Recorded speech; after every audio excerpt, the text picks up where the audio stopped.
জনাব রাশিদ রহমান। আসসালামু আলাইকুম। আজকের সবাই উপস্থিত প্রধান অতিথি, বিশেষ অতিথিবৃন্দ এবং এখানে আগত অসংখ্য বাংলাদেশ প্রেমী প্রত্যেক দর্শক এবং অতিথিকে আমি আমার অনেক অভিনন্দন শুভেচ্ছা জানাতে চাই। আমি আমার বক্তব্যের প্রারম্ভে নিরপেক্ষতার একটা ধারণা দিয়ে শুরু করতে চাই। একটা মহাসড়ক, তার এক পাশে একটি শিয়াল দাঁড়িয়ে আছে, আরেক পাশে একটি মূর্তি। এখন এই শিকার দেখার পরে শিয়ালের জিভে লোভের পানি সঞ্চিত হয়েছে। একজন পথিক আপনার আমার মধ্যে হেঁটে যাচ্ছে। পথিক চিন্তা করলেন আমি নিরপেক্ষ থাকবো। এই শিয়াল হরণ করলো এই মুরগিকে। প্রশ্ন হচ্ছে তিনি কি নিরপেক্ষ? তিনি যদি বাধার সৃষ্টি করতেন তাহলে মুরগির জীবনটা বেঁচে যেত। নিরপেক্ষতার নামে তার যে নিষ্ক্রিয়তা, তাতে সে প্রাণ হারালো। অর্থাৎ আসলে সত্যিকার অর্থে নিরপেক্ষ থাকার কোনো সুযোগ নাই। অন্যায়ের প্রতিবাদ করি না, প্রতিরোধ সৃষ্টি করি না, এই যদি নিরপেক্ষতা হয় আর এই ধারণায় যদি আমরা বিশ্বাস করি, তাহলে বাংলাদেশ সামনে আগাবে না, শুধু পিছনেই চলে যাবে বই। এই ঘটনা এখানে এই কারণে প্রাসঙ্গিক, আজকে ডক্টর ইউনূসকে নিয়ে যেই আলোচনা শুরু হয়েছে, আমার মনে পড়ে যায় 2007 সালের জানুয়ারি মাসে যখন তত্ত্বাবধায়ক সরকার বর্তমান ছিল। সেই সময় একদিন টিভি চ্যানেল বিটিভিতে দেখি যে তৎকালীন ঢাকার যে মেয়র ছিলেন সাদেক হোসেন খোকা, তাকে তিনি একটা নাগরিক সম্বর্ধনা দিয়েছিলেন নোবেল প্রাইজ পাওয়ার জন্য। সেই সম্বর্ধনার ঠিক পরে তিনি টিভিতে বললেন, আমি তো কোনো সমস্যা দেখি না, খালেদা জিয়া শেখ হাসিনার সাথে বসবে, আলাপ করবে, নির্বাচন হয়ে যাবে। অর্থাৎ তিনি এম এ আজিজের ভুয়া 1,43,00,000 ভোটার দেখেন নাই। তার চোখে 2001 থেকে 2006 সাল পর্যন্ত অগণিত মানুষের উপরে নির্যাতন, শোষণ চোখে পড়ে নাই। তার চোখে 2001 থেকে 2006 সমস্ত বাংলাদেশকে তলাবিহীন ঝুড়ি বানানোর দুর্নীতি নির্ভর যে প্রক্রিয়া, তাও চোখে পড়ে নাই। শুধু তাই না, 1975 সালের 15 আগস্টের পরে বঙ্গবন্ধুর হত্যাকাণ্ডের প্রতিবাদ, এটা যে অন্যায়, এটা যে ন্যাক্কারজনক, সেই ধারাবাহিকতায় মেজর জেনারেল জিয়াউর রহমানের হাত ধরে হাজারো সেনা কর্মকর্তাকে বিনা বিচারে ক্যাঙ্গারু কোর্টের মধ্যে দিয়ে ফাঁসি দেওয়া, এমনকি হুসেইন মোহাম্মদ এরশাদের মধ্যে স্বৈর শাসক বাংলাদেশের উপরে চেপে বসা, কোন ক্রান্তি লগ্নে কোন অন্যায়ের প্রতিবাদ তার মুখ থেকে আমরা শুনি নাই। অথচ তিনি নাকি নোবেল লরিয়েট, একজন মহৎ মানুষ। এই ধরনের নিষ্ক্রিয় তথাকথিত নিরপেক্ষ মানুষকে দিয়ে একটি জাতি, একটি দেশ কিছুই পেতে পারে না। এবং এই কথা আরো সত্য প্রমাণিত হলো যখন গ্রামীণ ব্যাংকের এমডি থাকার জন্য বাংলাদেশ আওয়ামী লীগ সরকার এবং আমাদের মাননীয় প্রধানমন্ত্রীর বিরুদ্ধে সে চক্রান্তে লিপ্ত হল। কিন্তু এই চক্রান্ত যে শুধুমাত্র আমাদের সরকার, আমাদের মাননীয় প্রধানমন্ত্রীর বিরুদ্ধে ছিল, এটা মনে করার কোনোই কারণ নেই। আমি ব্যাপারটিকে এমন ভাবে দেখি যে তার এই চক্রান্ত ছিল বাঙালির আর্থসামাজিক পরিবর্তনের মধ্য দিয়ে সত্যিকার মুক্ত হওয়ার যে প্রক্রিয়া, যে অভিযাত্রা, তার বিরুদ্ধে সে চক্রান্ত ঘোষণা করেছিলেন। সেই অবস্থায় তাকে জেল দিলেন, জেল থেকে বেরিয়ে আসলো, শাস্তিটা লঘু মনে হয়। এমন কোন এক শাস্তির ব্যবস্থা করা উচিত যাতে ঐতিহাসিক ভাবে এটা লিপিবদ্ধ থাকে, প্রমাণিত হয় যে ডক্টর মোহাম্মদ ইউনূসের মতো লোকরা যুগে যুগে এক একটা জাতি, এক একটা দেশে আসে সেই দেশের ভাগ্য ধ্বংস করার জন্য। জেল জরিমানা মামলা করে তাকে সত্যিকার শাস্তি দেওয়া হবে এতে আমি বিশ্বাস করি না। কারণ দেখুন, আমাকে একদিন সংস্কৃতি সচিব আজ থেকে প্রায় 6-7 বছর আগে জিজ্ঞাসা করেছিলেন যে রাশিদ ভাই, আপনি কি জানেন যে আমরা কেন বঙ্গবন্ধু শেখ মুজিবুর রহমানকে বাঙালির জাতির পিতা বলি? হ্যাঁ জানি, বাট আমি আপনার মুখেও শুনতে চাই। তিনি আমাকে বলেছিলেন যে বাঙালির মুক্তির আকুতি, বাঙালির মুক্তির প্রেম, বাঙালির স্বাধীন হওয়ার অভিপ্রায় 1000 বছরের পুরাতন এক ক্রন্দন। কিন্তু বহু বীর বাঙালি তারা চেষ্টা করেছেন ইংরেজ ঔপনিবেশিক শাসনের বিরুদ্ধে বিদ্রোহ করতে, বহু শক্তি চেষ্টা করেছেন শোষণের বিরুদ্ধে, নিপীড়নের বিরুদ্ধে প্রতিরোধ করে তুলতে, কিন্তু সত্যিকার অর্থে টেকনাফ থেকে তেঁতুলিয়া সমস্ত জাতিসত্তাকে ঐক্যবদ্ধ করার ক্ষেত্রে তারা কেউই সফল হননি। একমাত্র ব্যক্তি যিনি এই বাংলাদেশে জন্মগ্রহণ করেছেন, এই আলো বাতাসে বড় হয়েছেন এবং তার অঙ্গুলি হিলনে, তার চারিত্রিক দৃঢ়তা, তার ত্যাগ করার ক্ষমতা প্রদর্শন করার মধ্য দিয়ে সমস্ত বাঙালি জাতির টেকনাফ থেকে তেঁতুলিয়া 7ই মার্চ 1971 সালে প্রত্যেকটি মানুষকে ঐক্যবদ্ধ করার মধ্য দিয়ে একটি স্বপ্ন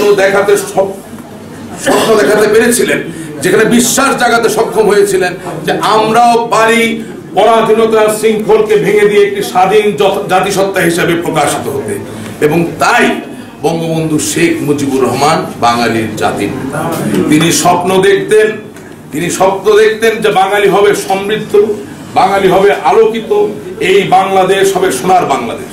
কিন্তু 1975 সালের চক্রান্তের কাছে তিনি পরাস্ত হয়েছেন, তাকে হত্যা করা হয়েছে। কিন্তু আল্লাহ তাআলার অশেষ রহমত, তার কন্যা, তার জননেত্রী শেখ হাসিনা আজ বাংলাদেশের হাল ধরেছেন। সেই বাংলাদেশের হাল ধরার মধ্য দিয়ে একটু আগে আমার পূর্ববর্তী বক্তা পদ্মা সেতুর কথা বললেন। পদ্মা সেতু কি শুধুমাত্র ইট, বালু, রড, সিমেন্ট দিয়ে তৈরি করা কোনো সেতু? পদ্মা সেতু বাঙালির মনস্তত্ত্বে পরিবর্তন এনেছে, এ তার প্রতি। বাঙালির সক্ষমতায় পরিবর্তন এসেছে, এ তার প্রতি। এবং আমরা যে কোনো অসম্ভবকে, অভিধানের এই শব্দকে পরিবর্তন করে সম্ভব করতে পারি, এই তার প্রমাণ। শেষ হবে, আপনারা জানবেন ওই সুনীল আকাশে আমাদের দেশের প্রথম উপগ্রহ আমরা উৎক্ষেপণ করতে যাচ্ছি, যার নাম বঙ্গবন্ধু 1। অর্থাৎ জল, স্থল, অন্তরিক্ষে প্রতিটি জায়গায় বাঙালির হবে সতত সঞ্চরণ। আর ওই সতত সঞ্চরণের পথে যারা চক্রান্ত করার চেষ্টা করে, যারা বাঙালিকে মধ্যযুগীয় অন্ধকারে নিমজ্জিত করতে চায়, আপনাদের দেখে আমি অনুভব করি আমরা আজ ঐক্যবদ্ধ, তারা কোনোদিনও সফল হবে না। মামলা কটি হবে, কত বছর হবে, কতদিন তিনি অন্তরীণ অবস্থায় থাকবেন তা আমি জানি না। তবে আমি মনে করি শহীদুল্লাহ কায়সারের একটা নাটক আপনারা অনেকে দেখতেন, হ্যাঁ, সংসপ্ত। সেই সংসপ্তকে ওই মেয়েটার নাম কি ছিল, ফুরমতির কপালে যেমন টিকা দিয়ে দেওয়া হয়েছিল, আসুন আজ আমরা সংকল্পবদ্ধ হই ডক্টর ইউনূসের মতো, এবং ওনার কপালে ওই তিলক, ওই টিকা বাংলাদেশের বিরুদ্ধচারণ করার সাহস আর না পায়। আর বিএনপির ক্ষেত্রে শুধু একটা কথাই বলতে চাই, সন্ত্রাস করেছেন, নাশকতা করেছেন, জঙ্গিবাদে মদত দিয়েছেন। সাপ যেমন সাপের লেজ খেয়ে ফেলে, অনেক সময় নিজের ক্ষতি নিজে করে, আপনিও সাপ হয়ে নিজের লেজ নিজে খেয়েছেন। আপনার কবর দেওয়ার জন্যে বাংলাদেশের স্বাধীনতা প্রেমী মুক্তিকামী মানুষের হাতে শাবল নিয়ে কবর খুঁড়তে হবে না, নিজের কবর নিজেই খুঁড়েছেন। থেকে আপনার নাম ঝরে পড়বে, কিছু কিছু জায়গায় নাম হয়তো বা থাকবে, সেটা থাকবে শুধুমাত্র একটি ত্রুটি, বিচ্যুতি, একটা দুর্ঘটনা হিসাবে। স্বর্ণোজ্জ্বল কোনো অবদানের সাথে বিএনপি নামীয় এই দলের কোনো সম্পর্ক ইনশাআল্লাহ। আমি এটাও বলি, আমি জানি আপনারা নাকি আমার উপরে একটু ক্ষোভান্বিত হতে পারেন, বিএনপি নিবন্ধন বাতিল করেন না ভাই, তাহলে তো 100 বছর পরে ছেলে মেয়েদেরকে শেখানো হবে জোর করে নিবন্ধন বাতিল করে তাকে রাজনীতির আকাশ থেকে দূরে সরিয়ে দেওয়া হয়েছে। বিএনপি নিজেই নিজের নাম মোছার জন্য যথেষ্ট। ও যা করছে, একটু হাস্যরস করে কি আমি একটা কথা বলতে পারি, যদি আপনারা কিছু মনে না করেন? আজকের দিনে বাংলাদেশ আওয়ামী লীগের সবচেয়ে সক্রিয় কর্মীর নাম কি জানেন? 1 নম্বর সবচেয়ে সক্রিয় কর্মীর নাম হচ্ছে খালেদা জিয়া, আর 2 নম্বর হলো তারেক জিয়া। খালেদা জিয়া, তারেক জিয়া যতদিন থাকবে ততদিন বিএনপি আওয়ামী লীগের বা বাংলাদেশের কিছু করতে পারবে না। তার প্রতিটা কাজ, প্রতিটা পদক্ষেপ আমাদেরই পক্ষে আসে। সুতরাং প্রকৃতির বিচার, প্রাকৃতিক বিচার, এই বিচারের উপর আমরা নির্ভর করব। আমরা আরো জনবান্ধব হব, মানুষের কাছে যাব। বঙ্গবন্ধু কন্যা জননেত্রী শেখ হাসিনা বাঙালিকে নিয়ে কি স্বপ্ন দেখেন, কি পরিবর্তন এনেছেন, কি উন্নয়ন সাধন করেছেন তা নিয়ে আলোপ করব। এই উন্নয়নের পিছনে আমাদের দর্শন কি তার সম্বন্ধে সম্যক ধারণা দিব। আপনারা আস্থা রাখুন, বিশ্বাস রাখুন, বিএনপিকে বাংলাদেশের জনগণ পরিত্যাগ করবেই করবেই করবেই। আমার একটু পরে একটা ফ্লাইট আছে, এটাতে যাওয়া মানে আমি মনে ফ্লাইট মিসও করে ফেলছি, তাও আমি ট্রাই। সবশেষে শুধু একটা কথা বলতে চাই, আজকের এই সেমিনারে একটা জায়গায় আমাদেরকে খুবই সতর্ক থাকতে হবে। উইলিয়াম শেক্সপিয়ার, আপনারা সবাই তার নাম জানেন, তিনি মার্চেন্ট অফ ভেনিস একটা গল্প লিখেছিলেন, সেখানে বলেছিলেন devil can cite the scripture for his own purpose.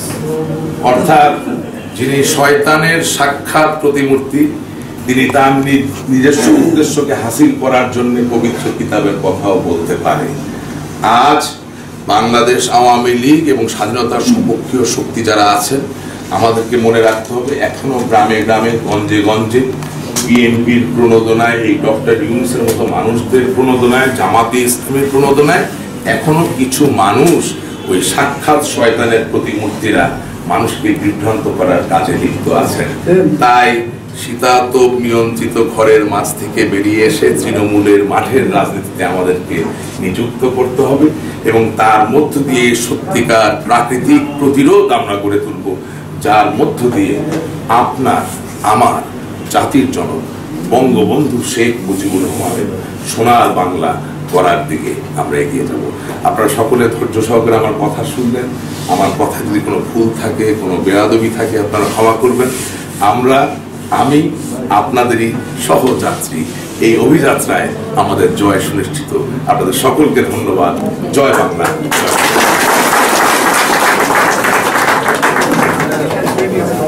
ধন্যবাদ জনাব রাশিদুর রহমান আপনার বক্তব্যের জন্য।